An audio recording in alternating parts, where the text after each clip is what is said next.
Everything's a copy of a copy of a copy. The narrator in Fight Club delivers this line with a detached indifference, driven by a yearning for something deeper and more primal, the raw experience that modern life has rendered us so divorced from.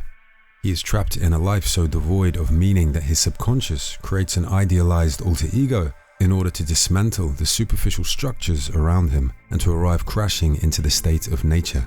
But does this process truly liberate the narrator, or is it merely another illusion, another simulation dressed up as authenticity?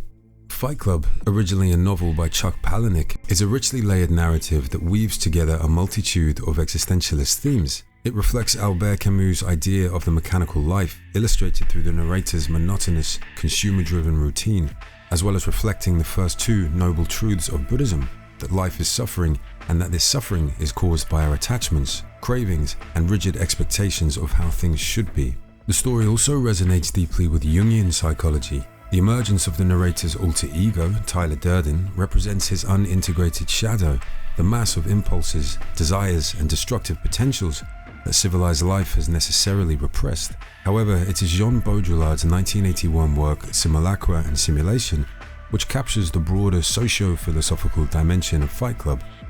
Baudrillard was a French postmodern philosopher who argued that modern society has become so saturated with images, signs, and symbolic representations that the boundary between the real and its artificial reflection has dissolved entirely.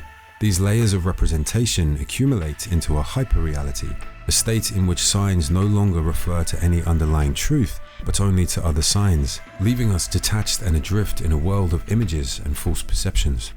The narrator's dislocation from reality generates within him a sense of unease, which culminates in the birth of his alter ego, Tyler. Together they create an underground fight club that attracts men who, like him, feel alienated and numb, men desperate to return to something primal, perhaps simply to feel anything again.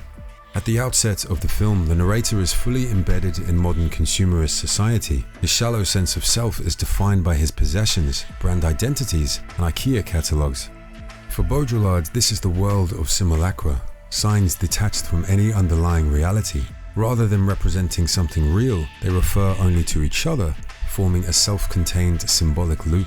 In Baudrillard's view, simulations evolve into simulacra once the model replaces the real entirely. The narrator's apartment, for example, is a simulacrum of individuality, a place entailed entirely by consumer symbols that claim to express taste and authenticity, but have nothing to do with his own autonomy or selfhood. In Baudrillardian terms, the simulation of authenticity sold as a lifestyle. The consumer doesn't live, they purchase the image of living. Even the narrator's alter ego is the simulacrum of authenticity, freedom, and masculinity. Tyler is the personification of the idea of rebellion, produced by the very system he opposes. The narrator constructs Tyler from various cultural fragments, movie icons, advertising slogans, and Nietzschean concepts, all combined to create the simulation of liberation and rebellion. The Fight Club itself is another simulacrum, a staged rebellion that mirrors media fantasies of primal masculinity. As Fight Club evolves into Project Mayhem, its mission becomes the destruction of corporations and the wider social order, a rebellion against the system that they feel is at the core of their isolation and alienation. But Project Mayhem becomes the perfect Baudrillardian trap, an attempt at rebellion that only manufactures a new simulation, the image of rebellion. Its uniforms, chants, and hierarchies aren't expressions of authentic resistance, they're simulations of masculinity and freedom drawn from media archetypes. The men aren't breaking the system, they're reproducing a hyperreal version of its fantasies. They become copies of Tyler's copy, acting out a rebellion whose image has replaced any underlying reality. When the narrator eventually realizes he is Tyler, the illusion collapses. This is the Baudrillardian moment where the distinction between simulation and reality dissolves entirely. For Baudrillard, the idea that there exists a real self, hidden beneath illusion, is itself part of the simulation. So when the narrator discovers that Tyler is not real, he doesn't wake into a more authentic self, he simply moves from one simulation to another. Fight Club offers both the audience and the narrator the sensation of having seen through illusion. But for Baudrillard, this is the subtlest illusion of all. The narrator believes he has awakened, yet the simulation now simply includes the idea of awakening. He has not escaped the system, he has entered a more sophisticated layer of it. In the final scene, Project Mayhem reaches its anarchic climax. The narrator stands with Marla as skyscrapers collapse around them. This is not a return to the real, but a hyperreal performance of rebellion and destruction.